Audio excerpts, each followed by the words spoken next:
श्री स्वामी समर्थ. नीलकंठ पक्षाच्या 8 ज्ञानवर्धक गोष्टी ऐकणारे मनुष्य कधीही गरीब राहत नाहीत. त्यांच्या आयुष्यातील सर्व संकटे, भयंकर दुःख, चिंता, दारिद्र्य सर्व काही वाऱ्यासारखे पळून जाऊ शकते. आज मी आपल्यासाठी अतिशय उपयुक्त माहिती घेऊन आली आहे. त्यामुळे मी तुम्हाला विनंती करते की व्हिडिओच्या शेवटापर्यंत आपल्या चॅनलवर आपल्यासोबत राहा. प्रेमळ स्वामी भक्तांनो, तुम्ही जर स्वामी समर्थ माऊलींचे भक्त असाल आणि स्वामी समर्थ माऊलींच्या कृपा आशीर्वादासाठी आत्ताच अशक्य ही शक्य करतील स्वामी टाईप करा आणि हा व्हिडिओ लाईक करा. प्रेमळ स्वामी भक्तांनो, तो खूप जुना काळ होता. एकेकाळी एका जंगलात नीलकंठ पक्ष्यांची जोडी राहत होती. या दोघांचं एकमेकांवर खूप प्रेम होतं.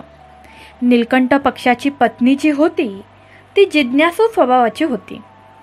नवऱ्याला ती काही ना काही सतत प्रश्न विचारत असे. एके रात्री नवरा बायको दोघेही गंगेच्या तीरावरील एका झाडाच्या फांदीवर बसलेले असताना नीलकंठाची बायको नीलकंठाला सांगते की पियाजी, आज माझं मन खूप अस्वस्थ आहे. मला आज खूप अस्वस्थ वाटत आहे. पियाजी, असं काहीतरी करा ज्यामुळे माझं मन थोडं हलकं होईल. भक्तांनो, जेव्हा नीलकंठ या गोष्टींसाठी आपल्या पत्नीचे म्हणणे ऐकतो तेव्हा नीलकंठ आपल्या पत्नीला विचारतो, प्रिये, तुझे मन इतके अस्वस्थ असण्याचे कारण काय? शेवटी तुझा त्रास दूर करण्यासाठी मी काय करायला हवं? हे ऐकून नीलकंठाची बायको म्हणते की पिया, एक गोष्ट सांगा ज्यामुळे माझ्या मनाला नक्कीच थोडी शांती मिळेल. भक्तांनो, अशा प्रकारे नीलकंठ आपल्या पत्नीसाठी एक कथा सांगू लागतो आणि आपल्या पत्नीला म्हणतो, प्रिये, आज मी तुला एका श्रीमंत बहिणीची आणि एका गरीब भावाची गोष्ट सांगणार आहे. भावा बहिणीचं नातं कसं असतं आणि बहीण भावाचं नातं कसं टिकवायचं ही आजची गोष्ट ऐकून तुला समजेल आणि त्याच वेळी आजच्या कथेतून तुला खूप आनंद, समाधान आणि प्रसन्न वाटेल. शेवटी गरिबीचा माणसावर कोणता परिणाम होतो आणि माणूस गरीब कशामुळे होतो आणि गरिबीचे कारण काय? शेवटी अशी कोणती कर्म आहेत ज्यामुळे माणूस दारिद्र्याच्या विळख्यात अडकतो? अशा अनेक प्रश्नांची उत्तरं आजच्या कथेतून मिळतील. म्हणूनच आजची कथा तुमच्या आयुष्यातील अतिशय मार्मिक, चमत्कारी आणि प्रेरणादायी कथा आहे. आजच्या कथेच्या माध्यमातून तुम्हाला ज्ञानाच्या 8 गोष्टी कळणार आहेत जे तुमच्या नशिबाचे फासे एका मिनिटात बदलून टाकतील. हे कुठलाही मनुष्य आपल्या दारिद्र्यावर सहज मात करू शकतो अशी ही गोष्ट आहे. आजची कथा अतिशय महत्त्वपूर्ण आणि शैक्षणिक आहे. म्हणूनच प्रिये, आजची ही कथा मोठ्या लक्षाने आणि मेहनतीने ऐका असे नीलकंठ सांगतो. तेव्हा नीलकंठाची पत्नी म्हणते, पिया, एवढी चांगली कथा असेल तर ती कथा मी सुरुवातीपासून शेवटपर्यंत नक्कीच ऐकेन आणि माझ्या भाग्यात चमत्कार करून घेईन. आजची ही चमत्कारी कथा मी पूर्ण श्रद्धेने आणि भावनेने ऐकून घेईन. या कथेत नमूद केलेल्या 8 मुद्द्यांचे मी नक्कीच अनुसरण करीन.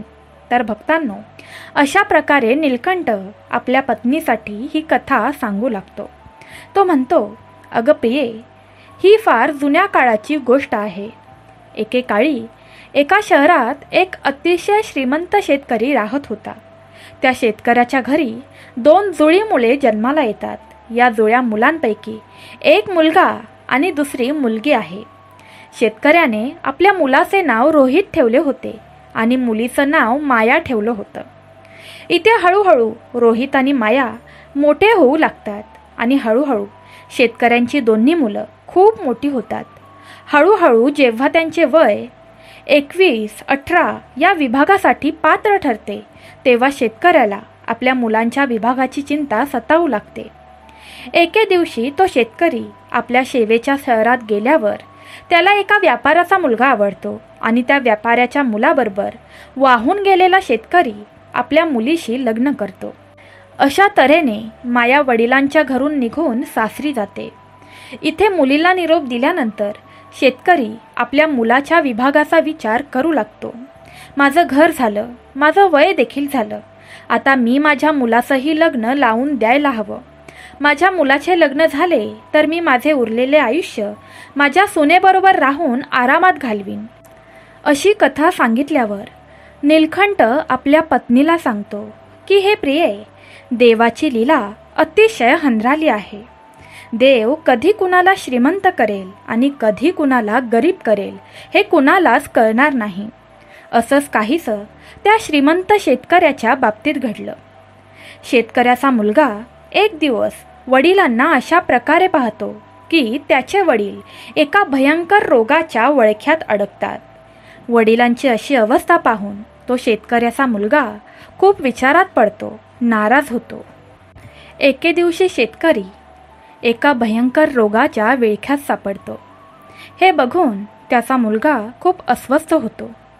शेतकऱ्याचा मुलगा जेव्हा आपल्या वडिलांची अशी अवस्था पाहतो तेव्हा वडिलांची अशी अवस्था पाहून तो मुलगा खूप दुःखी होतो, म्हणजेच हताश, निराश होतो. आणि त्यानंतर तो आपल्या वडिलांवर उत्तम डॉक्टर आणि कायदे तज्ज्ञांकडून उपचार करून घेतो आणि वडिलांसाठी महागडी औषधे आणतो. अशा प्रकारे वडिलांवर उपचार करताना शेतकऱ्याचा मुलगा पूर्णपणे कंगाल होतो, पण तरीही वडिलांच्या प्रकृतीत सुधारणा होत नाही. जेव्हा त्या शेतकऱ्याच्या आजारात कुठल्याही औषधाचा काहीच फायदा होत नाही तेव्हा एक दिवस शेतकरी आपल्या मुलाला बोलावून मुलगा रोहितला समजावून सांगतो. जेव्हा एखादी समस्या मनाच्या शक्तीच्या पलीकडे असते तेव्हा हे सर्व भगवंतावर सोडून द्यावे. जागेवर तोडगा निघू शकत नसला तर अशा वेळी त्या समस्येची जबाबदारी देवावर सोपवावी. म्हणूनच बाळा, आता तू माझी काळजी सोडून दे आणि आता तू तुझ्या भविष्याचा विचार कर. माझं काय, मी आज आहे तर उद्या नाही.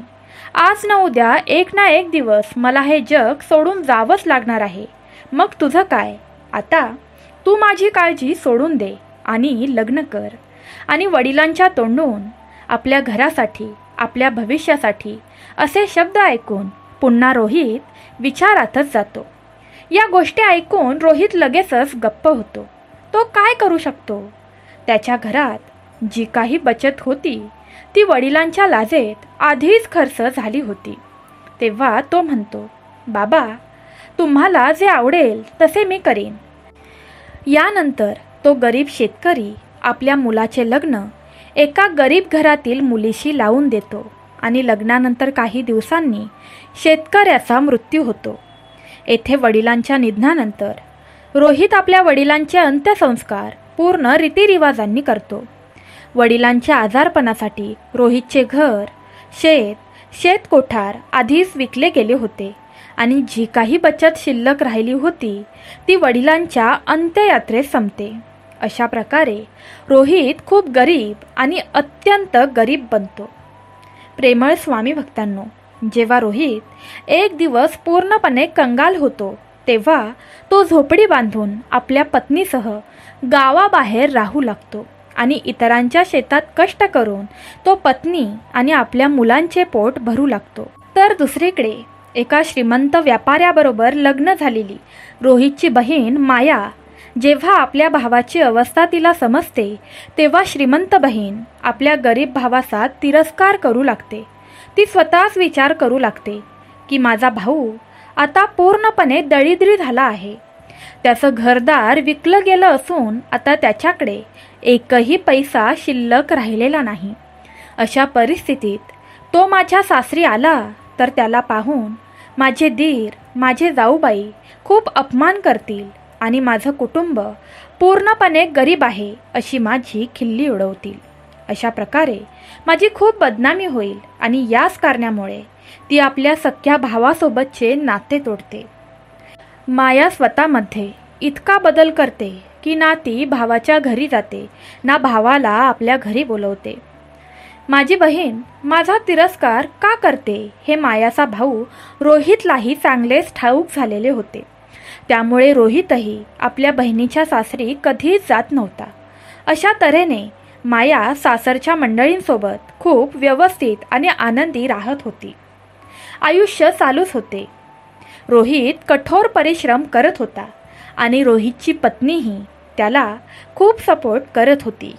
असेच दिवस जाता जाता एक दिवस मायाच्या मुलाचं लग्न ठरतं आणि ही गोष्ट रोहितच्या कानावर येते. रोहित आनंदाने जाऊन आपल्या पत्नीला सांगू लागतो की माझ्या बहिणीच्या मुलाचं लग्न ठरलेलं आहे, आपल्या भाच्याचं लग्न ठरलेलं आहे. रोहितकडून ही गोष्ट ऐकून रोहितची पत्नी सुशीला खूप आनंदी होते आणि म्हणू लागते, निदान उशिरा का होईना पण मी तुमच्या ताईला भेटेन. मग सुशीला तिच्या नवऱ्याला विचारते की पियाजी, ही तर खूप चांगली गोष्ट आहे की आपल्या भाच्याचे लग्न होत आहे. मी नक्कीच तुझ्याबरोबर येईन, पण आधी मला सांगा, तुमच्या ताईने आमच्यासाठी आमंत्रण पाठवले आहे का? बायकोच्या तोंडून या गोष्टी ऐकून रोहित एकदम गप्प होतो. तेव्हा रोहित म्हणतो, हे तर घरचंच लग्न आहे, आपल्याला आमंत्रणाची गरज नाही. तेव्हा ती सुशीला म्हणजे रोहितची पत्नी म्हणते, मान्य आहे तुमच्या भाच्याचं लग्न होत आहे, पण आमंत्रण न घेता मी तरी तिकडे येणार नाही. हे सर्व योग्य आहे असे मला वाटत नाही आणि तुम्ही देखील तिथे जाऊ नये कारण आपल्याला आमंत्रण मिळालं नाही. तेव्हा रोहित आपल्या बायकोला समजावून सांगतो की अगं प्रिये, मायेच्या सासरी मोठी माणसं आहेत, कदाचित आपली आठवण त्यांना आली नसेल किंवा ते विसरले असतील, पण आपण आपलं कर्तव्य चुकवू नये. तुम्ही किमान त्या माझ्या भाच्यासाठी तरी तयार व्हा आणि माझ्याबरोबर मायेच्या सासरी चला. या गोष्टी ऐकून सुशीला म्हणू लागते, पियाजी मला माफ करा, तुम्हाला जायचं असेल तर तुम्ही जाऊ शकता, पण मी निमंत्रणाशिवाय जाणार नाही. मग बायकोच्या तोंडून अशा गोष्टी ऐकून रोहित म्हणतो, ठीक आहे सुशीला, जशी तुझी इच्छा. तुझी इच्छा नसेल तर तुम्ही मुलांबरोबर घरी राहा आणि तुमची काळजी घ्या. मी एकटाच माझ्या भाच्याच्या लग्नाला जाऊन येतो. मी मायेच्या सासरी जाईन. अशा परिस्थितीत मी माझ्या बहिणीच्या घरी गेलो नाही तर माझ्या बहिणीची वहिनी आणि तिचा दीर तिला टोमणे मारतील आणि बोलतील की तुझ्या माहेरच्या घराकडून कुणीही आलं नाही. माझ्या बहिणीला झालेला त्रास, तिचा अपमान मी सहन करू शकत नाही. तिला सर्वजण बोलतील, तुझा एकुलता एक भाऊ साधा तुझ्या भाच्याच्या लग्नालाही आला नाही, म्हणून मी आता घराबाहेर पडतो. तुम्ही तुमची काळजी घ्या. पुढे आपल्या पत्नीला ही गोष्ट सांगताना नीलकंठ म्हणतो, इथून पुढची गोष्ट लक्षपूर्वक ऐका, कारण याचा तुझ्या जीवनावर आणि सर्वांच्या जीवनावर खूप मोठा परिणाम होऊ शकतो. प्रेमळ स्वामी भक्तांनो, मायाचा भाऊ अत्यंत गरीब होता. तो कोणाकडून तरी पैसे उधार घेतो आणि उधार घेतलेल्या पैशातून त्याची बहीण माया आणि त्याच्या भाच्यासाठी सुंदर कपडे विकत घेतो आणि ते कपडे घेऊन आपल्या बहिणीच्या सासरी जातो. इथे जात असताना रोहितसाठी सकाळची संध्याकाळ होते. मग तो बहिणीच्या दारात पोहोचतो आणि एका दरवाजाच्या कडेला उभा राहतो. बिचारा रोहित दारात उभा राहून बहिणीच्या येण्याची वाट पाहत असतो. हा सर्व प्रकार मायाची जाऊबाई पाहत असते. तिची नजर रोहितवर पडते आणि तिला रोहितची ओळख पटते. रोहितला पाहिल्यानंतर मायाची वहिनी जाऊन मायाला सांगते की अगं, तुझा भाऊ आला आहे आणि दारात उभा आहे. जा, तू त्याला आपल्या घरी बोलाव. तो तुझ्या मुलाच्या लग्नाला आला आहे. ही गोष्ट ऐकून माया तिच्या जाऊबाईला विचारते, माझा भाऊ आपल्या दारात आहे तर मला सांगा, तो कोणत्या अवस्थेत आला आहे, तो कसा आला आहे? तर त्याच वेळी मायाची वहिनी म्हणते की तुझा भाऊ फाटलेले जुने कपडे घालून तुझ्या दारात उभा आहे आणि तो दारात उभा राहून तू येण्याची वाट पाहत आहे. आपल्या जाऊबाईच्या तोंडून हे शब्द ऐकून माया भयंकर रागावते आणि रागारागात डोळे वटारून आपल्या भावाला विचारते, तू माझ्या दारात आलासच कसा? तुझी लायकी देखील नाही माझ्या घरात येण्याची. किमान तू माझ्या सन्मानाचा तरी विचार करायला हवा होता. शेवटी तुझा सन्मान तर इथे महत्त्वाचा नाहीच आहे. निदान तुम्ही आमच्या घराच्या सन्मानाचा तरी विचार करायला हवा होता. आपल्या बहिणीच्या तोंडून असे कटू शब्द ऐकून भाऊ खूप निराश होतो. मग रोहित बहिणीच्या पाया पडतो, माफी मागायला लागतो आणि म्हणतो, ताई मला माफ कर. तुझी बदनामी माझ्यामुळे इतकी होईल याची मला कल्पना नव्हती. जर मला आधीच हे माहीत असतं तर मी आलोच नसतो. मी फक्त माझ्या भाच्याच्या लग्नासाठी आलो. ताई, अगं मी तुझाच विचार केला. जर मी माझ्या भाच्याच्या लग्नाला आलो नाही तर तुझ्या सासरची लोक तुलाच टोमणे मारतील की तुझा एकुलता एक भाऊ असताना देखील तो या मुलाच्या लग्नाला येऊ शकला नाही. म्हणून मी धावा टाकत या कपड्यांवर तुझ्या दारात आलो आहे. अगं ताई, मी माझ्या भाच्याचा आणि माझ्या बहिणीचाच विचार केला आहे. तेव्हा कुठे मायाचा राग थोडा शांत होतो आणि माया आपल्या भावाला म्हणते, चल चल, तू आलास आहेस तर इथेच थांब आणि कान उघडे ठेवून ऐक. जोपर्यंत माझ्या मुलाचे लग्न होत नाही तोपर्यंत तू या खोलीत बंद राहणार आहेस आणि तू या खोलीत बंद राहायला हवे. या खोलीतून तू बाहेर जाऊ शकत नाहीस. बाहेर जाण्याची चूक करू नकोस. जेवण तयार झाल्यावर मी तुझ्यासाठी याच खोलीत जेवणाची प्लेट घेऊन येईन. तेव्हा तू जेवण खा आणि गप्प राहा आणि तुम्ही जा. तेव्हा मग रोहित म्हणतो, ठीक आहे ताई, जर यात तुला आनंद असेल तर मी आज या खोलीत राहतो. मग रोहित म्हणतो, ठीक आहे ताई, जर या गोष्टीत तुला आनंद असेल तर आज मी या खोलीत थांबतो आणि रात्री लग्न झाल्यावर मी माझ्या गावी परत जातो. पण ताई ऐक ना, मी तुझ्यासाठी आणि माझ्या भाच्यासाठी खूप प्रेमाने काही कपडे आणले आहेत. ते फक्त तू स्वीकारावे अशी माझी इच्छा आहे. तेव्हा मग माया आपल्या भावाचे कपडे घेऊन खोलीतून बाहेर पडते आणि निघताना खोलीच्या बाहेर आपल्या भावाने आणलेले कपडे फेकून देते. रोहित त्या अंधाऱ्या खोलीत आपली बहीण परत येण्याची वाट बसलेला असतो. भक्तांनो, अशी कथा सांगितल्यावर नीलकंठ म्हणजे तो नीलकंठ पक्षी थोडा गप्प होतो. तेव्हा नीलकंठाची पत्नी म्हणते, पियाजी, ही तर खूप गोड कथा आहे. पुढे काय झालं ते सांगा. या कथेत पुढे काय घडते?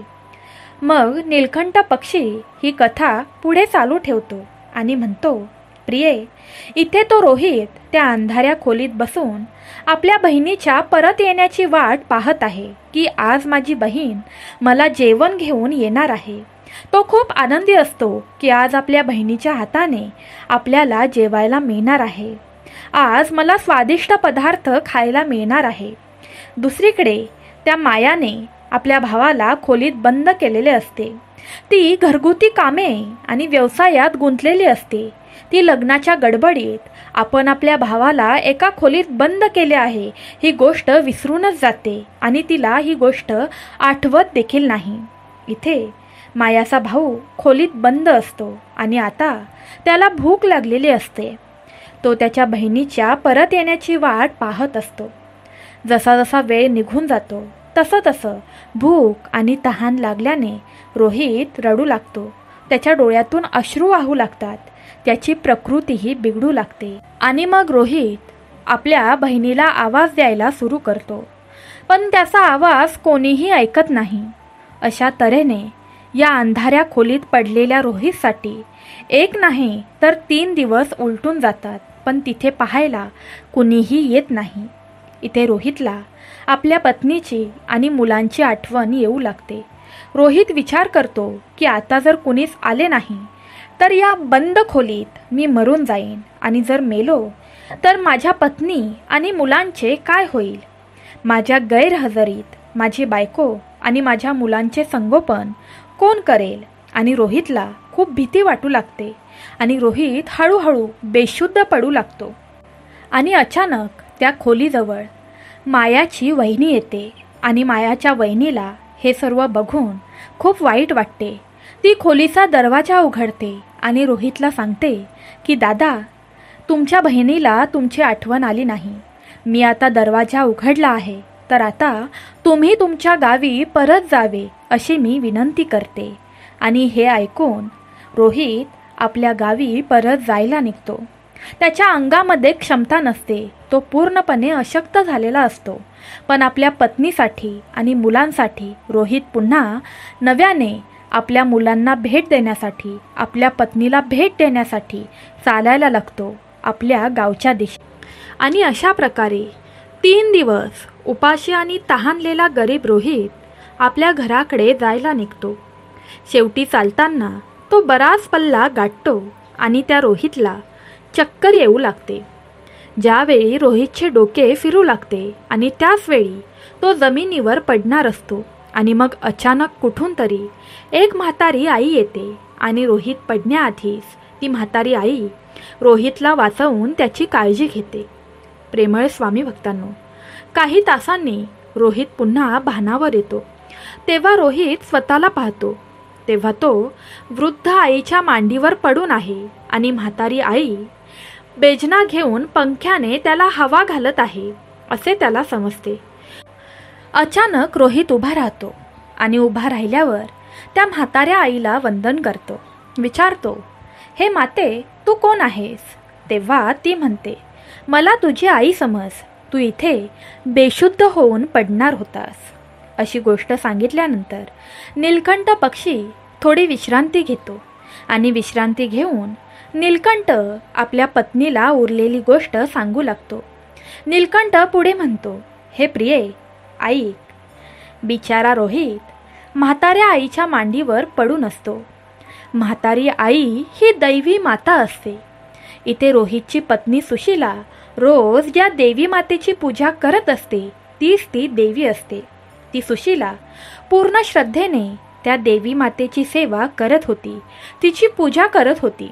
त्यामुळेच रोहित जेव्हा चक्कर येऊन खाली पडणार असतो त्याच वेळी तिची देवी लगेचच प्रकट होते आणि रोहितला जमिनीवर पडण्यापासून वाचवते आणि रोहितचे डोके तिच्या मांडीवर ठेवून त्याला आपल्या मांडीवर झोपावते. रोहित जेव्हा भानावर येतो तेव्हा रोहित देवी मातेला वंदन करतो आणि तिथून आपल्या घराकडे चालत जाऊ लागतो. तेवढ्यात ती म्हातारी आई म्हणते, बेटा, तू कुठून आला आहेस आणि इकडे कुठे जात आहेस? मग रोहित सांगतो की हे माते, माझे लग्न झाले आहे. मी माझ्या गावी माझ्या पत्नीला आणि माझ्या मुलांना भेटण्यासाठी जात आहे. मी माझ्या बहिणीच्या मुलाचे लग्न होतो, या कारणाने तिच्या सासरी गेलो होतो. आता मी तिथून परत येत आहे आणि इथे जवळच माझे गाव आहे. मी माझ्या गावी जात आहे. मग म्हातारी आई रोहितला म्हणते, अरे बेटा, तुझी हरकत नसेल तर मला तुला एक गोष्ट विचारायची आहे. तर रोहित म्हणतो, आई, तू तर माझ्या मातेसारखी आहेस. विचार, जे तुला मला विचारायचं आहे ते विचार. मग म्हातारी आई विचारते, बेटा, तू तुझ्या बहिणीच्या घरून येत आहेस आणि तू सांगितल्याप्रमाणे तिथे लग्न होते. मग तुझ्या बहिणीने तुला रिकाम्या हाताने कसे परत पाठवले? तुझ्या बहिणीने तुझ्या बायको मुलांसाठी काही पाठवलं नाही का? म्हाताऱ्या आईच्या तोंडून अशा गोष्टी ऐकून रोहितच्या डोळ्यातून अश्रू टपकायला सुरुवात होते आणि रोहित मग त्या म्हाताऱ्या आईला म्हणजेच त्या देवी आईला सांगतो की आता तुझ्यापासून काय लपवायचे? तू तर माझा जीव वाचवलास. मग रोहित त्या आईला सगळा किस्सा सांगतो.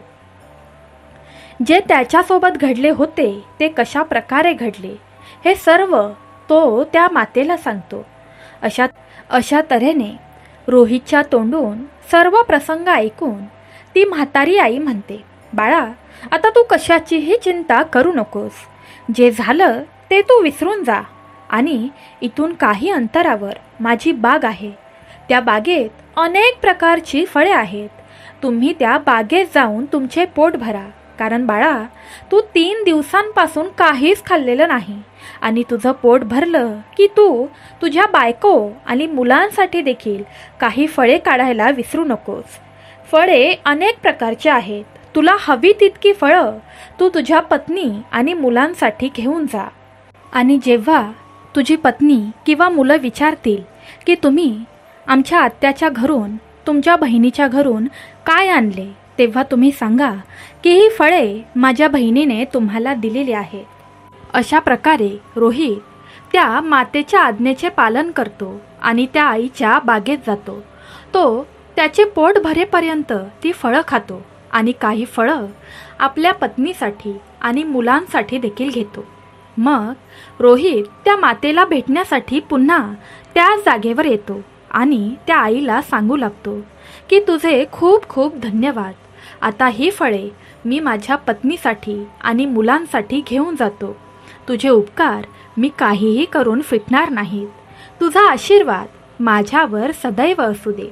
असा आशीर्वाद मागून तो आपल्या गावी परत जाण्याच्या वाटेवर निघू लागतो.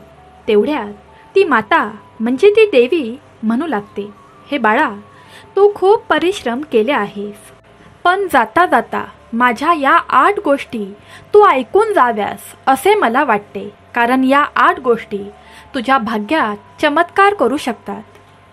अशा प्रकारे ती वृद्ध आई त्या रोहितसाठी 8 गोष्टी सांगू लागते आणि त्या 8 गोष्टी ऐकल्यानंतर रोहित त्याच्या घरासाठी परत निघतो.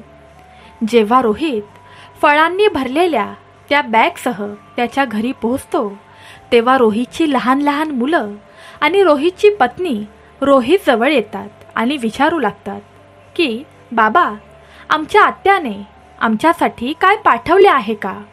हे ऐकल्यानंतर रोहित त्याच्या हातातली पिशवी त्याच्या पत्नीला देतो आणि ती पिशवी दिल्यानंतर रोहित घराबाहेर जाऊन बसतो. दुसरीकडे रोहितच्या निघून गेल्यानंतर जेव्हा रोहितची पत्नी त्या पिशवीकडे पाहते, तेव्हा ती पिशवी ती उघडून पाहते, तेव्हा त्याच्या आत असलेले दृश्य पाहून तिला भयंकर आश्चर्य वाटते आणि सुशीला पाहते की जी भरलेली पिशवी आहे त्यामध्ये सोन्याची आणि चांदीची फळं आहेत. ती पिशवी पूर्ण सोन्यांनी आणि चांदींनी भरलेली आहे. जेव्हा रोहितची पत्नी ते डाळिंब फोडते, तेव्हा त्या डाळिंबामधून हिरे आणि फळांमधून सोने बाहेर येऊ लागते. जेव्हा ते आंबे चाखू लागतात, तेव्हा त्या आंब्याच्या आतमध्ये म्हणजे आंब्याच्या आतील कोय सोन्याची निघते. फळांमध्ये हिरेच हिरे निघू लागतात. हे पाहून रोहितची पत्नी खूप आनंदी होते आणि रोहितकडे धाव घेते. ती रोहितकडे धाव घेतल्यानंतर रोहित जवळ पोहोचते आणि म्हणू लागते, पियाजी, मला खूप आनंद झाला आहे, तथापि आपण आपल्यासोबत काय आणले होते हे मला सांगावे. तेव्हा रोहित म्हणतो की माझ्या बहिणीने तुम्हा सर्वांसाठी फळं दिली आहे. तेव्हा ती सांगू लागते, तुम्ही एकदा आतमध्ये यावे आणि पाहावे की त्या पिशवीमध्ये काय आहे. आम्ही सर्व आनंदी आहोत.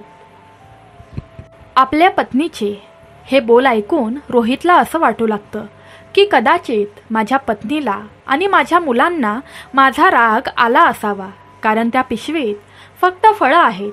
त्यांना असं वाटत असेल की मिठाई, पेढे कदाचित माझ्या बहिणीने पाठवले असतील.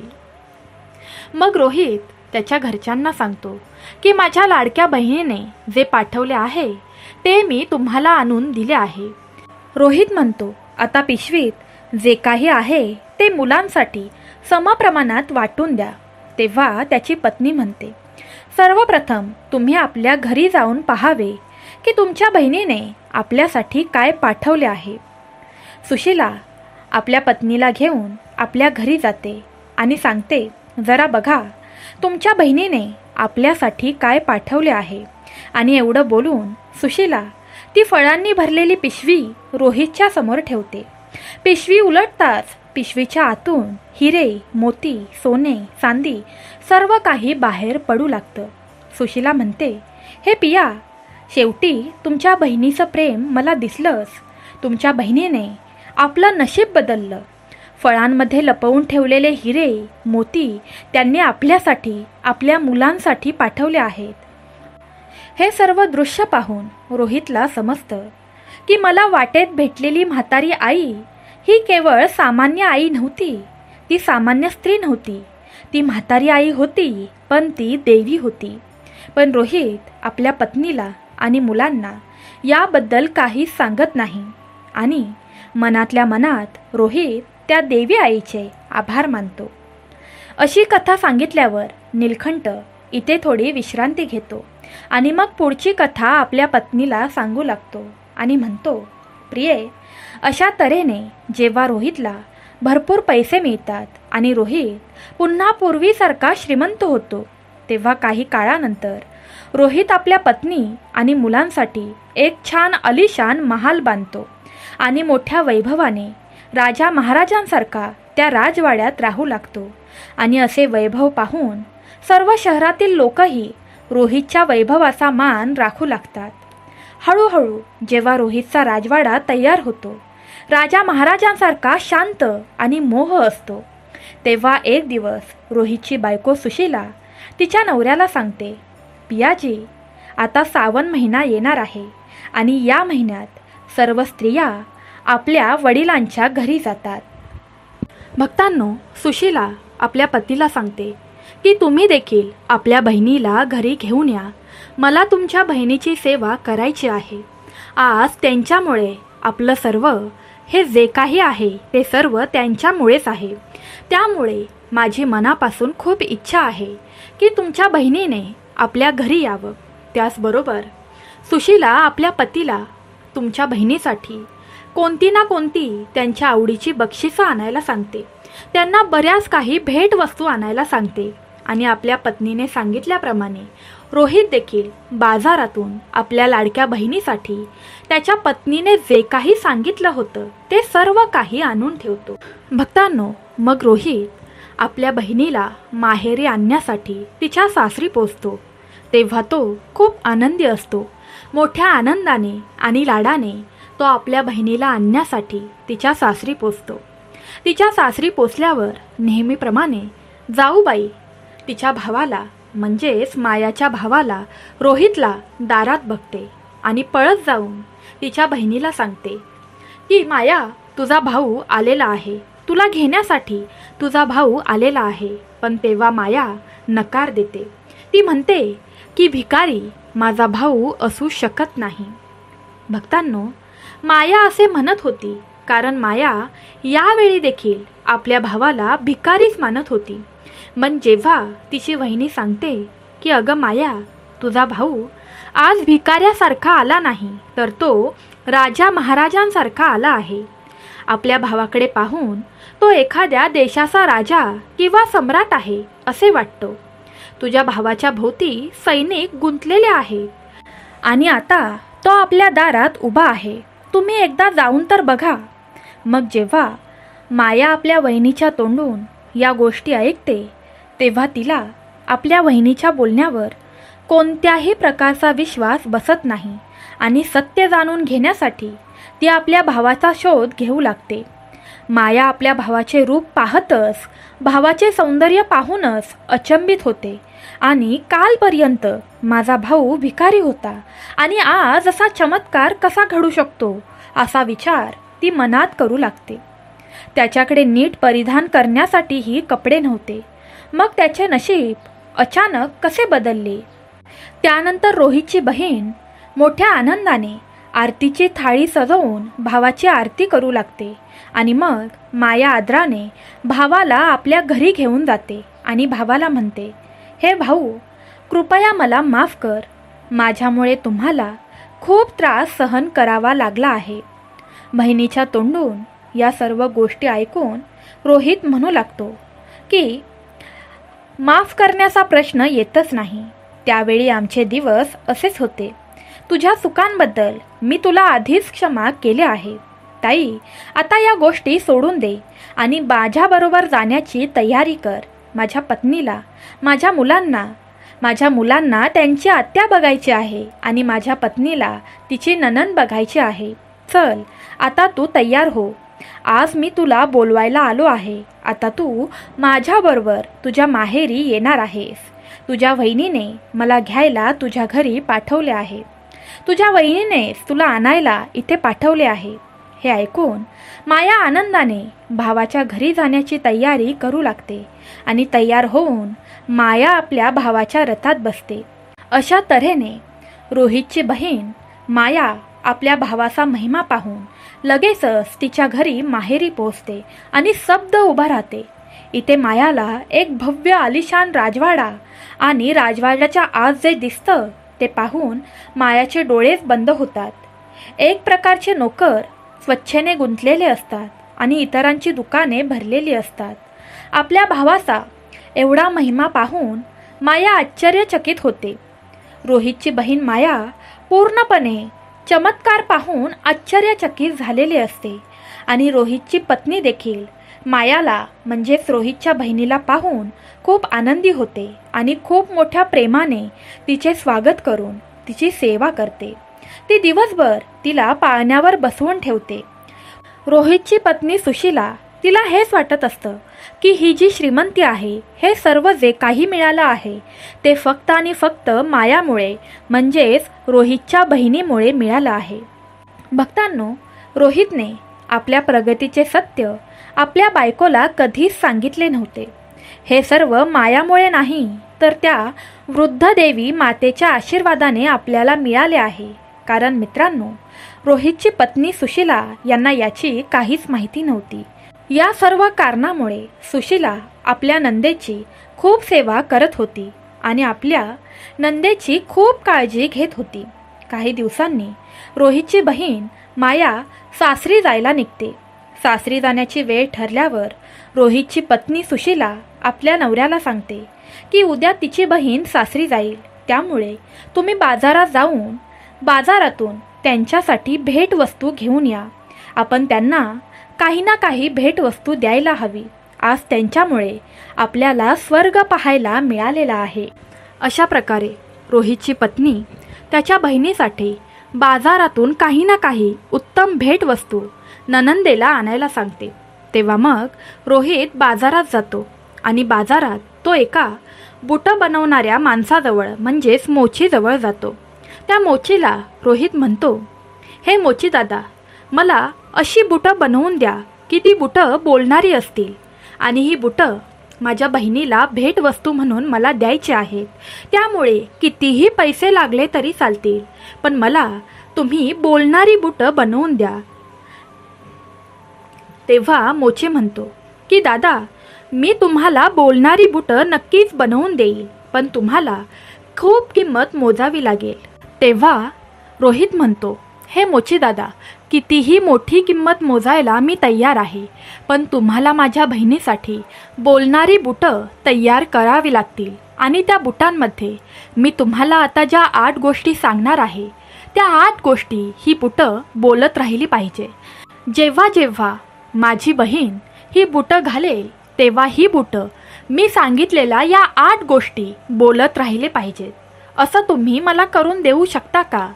तेव्हा मोची दादा म्हणतो, ठीक आहे, मी तुम्हाला अशी बुटं नक्कीच तयार करून देईन. आता तुम्ही मला त्या 8 गोष्टी सांगा, त्या प्रकारे मी ही बुटं बनवेन आणि तुमच्या बहिणीसाठी नक्कीच तुम्हाला तयार करून देईन. तेव्हा मग त्या वृद्ध मातेने सांगितलेल्या म्हणजे जेव्हा रोहित आपल्या घरी येताना त्या वृद्ध देवी मातेने सांगितलेल्या या 8 गोष्टी रोहित त्या मोची दादांना सांगू लागतो. रोहित अशा प्रकारे त्या 8 गोष्टी त्या मोचीला सांगू लागतो. पहिली गोष्ट, जी व्यक्ती स्वयंपाकघरात खोटी भांडी ठेवते आणि अन्नपदार्थ वाया घालवते, खोटी भांडी म्हणजे उष्टी भांडी, ते लवकर गरीब होते. दुसरी गोष्ट, ज्या घरात स्त्रियांचा अपमान होतो त्या घरात देवी लक्ष्मी फार काळ टिकत नाही. तिसरी गोष्ट, घरातील महिला सूर्यास्तानंतर झाडू मारतात, अशी कुटुंबेही लवकर गरीब होतात. चौथी गोष्ट, पैशाला महत्त्व नसणारे लोकही लवकर गरीब होतात, म्हणजे जी लोक पैशाला महत्त्व देत नाहीत त्यांना देव लवकरच गरीब करतो. पाचवी गोष्ट, धन मिळाल्यानंतर जर कोणी इतरांची इज्जत करत नसेल, त्यांना दुखावत असेल, त्यांचा अपमान करत असेल तर त्या घरात लक्ष्मी कधीच टिकून राहत नाही. सहावी गोष्ट, जे लोक आपले कर्तव्य बजावत नाहीत, नेहमी राग करतात, नेहमी गर्वात असतात, गर्व बाळगतात, ते देखील कायम गरीबच राहतात.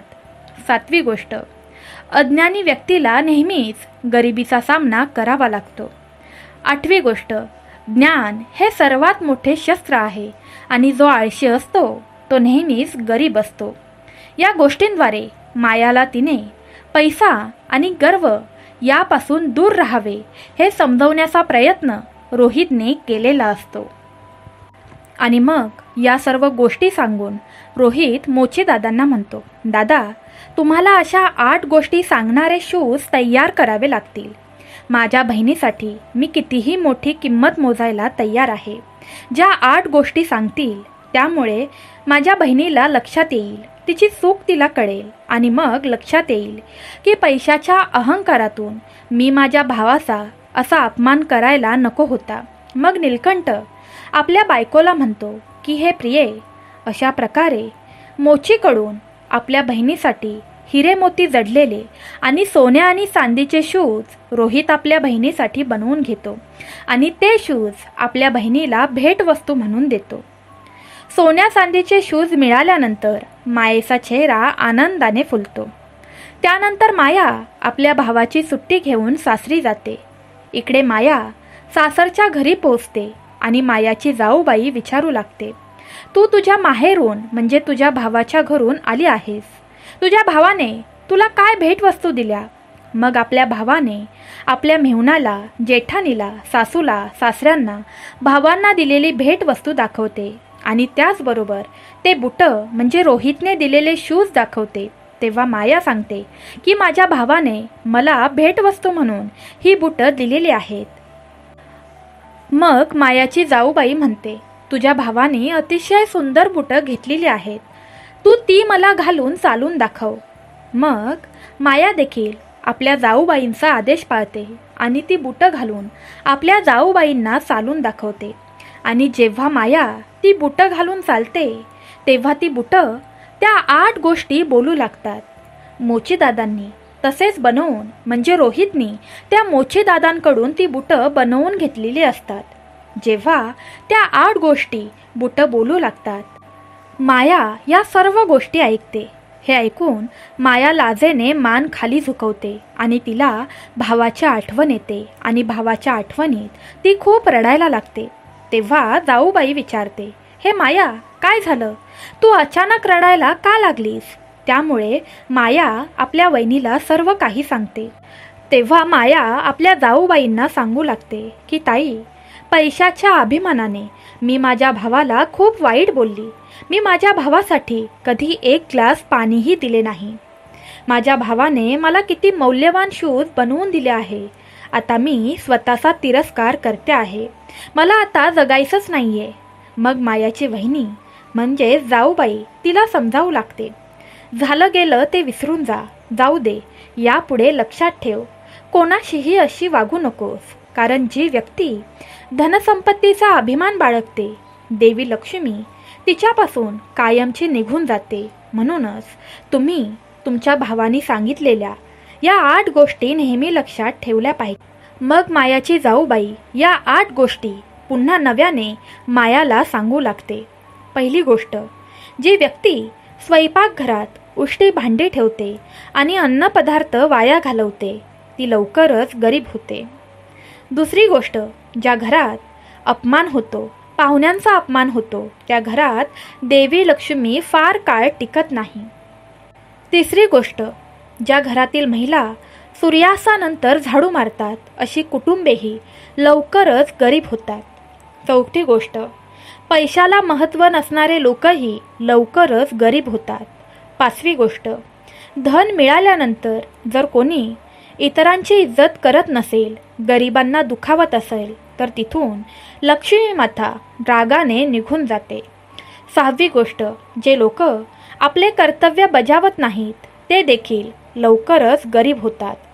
सातवा मुद्दा, अज्ञानी व्यक्तीला नेहमीच गरिबीचा सामना करावा लागतो. आठवा मुद्दा, ज्ञान हे सर्वात मोठे शस्त्र आहे आणि जो आळशी असतो तो नेहमीच गरीब राहतो. अशा गोष्टींद्वारे मायाला तिने पैसा आणि गर्व यापासून दूर राहावे असा समजावण्याचा प्रयत्न केला.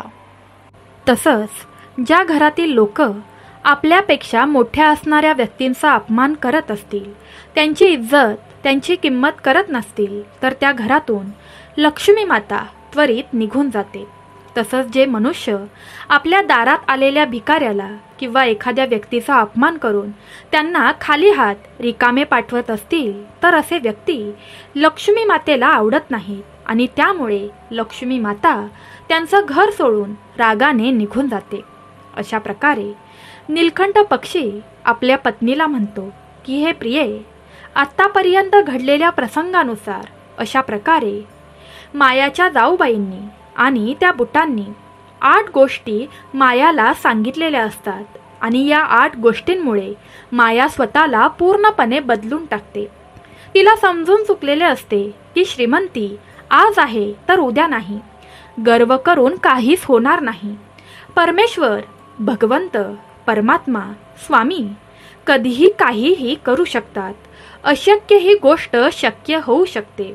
भगवंत असा आहे की तो कधी कुणाचे नशीब बदलेल हे सांगता येणार नाही. एक रात्र ही पुरेशी आहे. एखाद्या व्यक्तीचे नशीब बदलण्यासाठी एक रात्र ही पुरेशी आहे.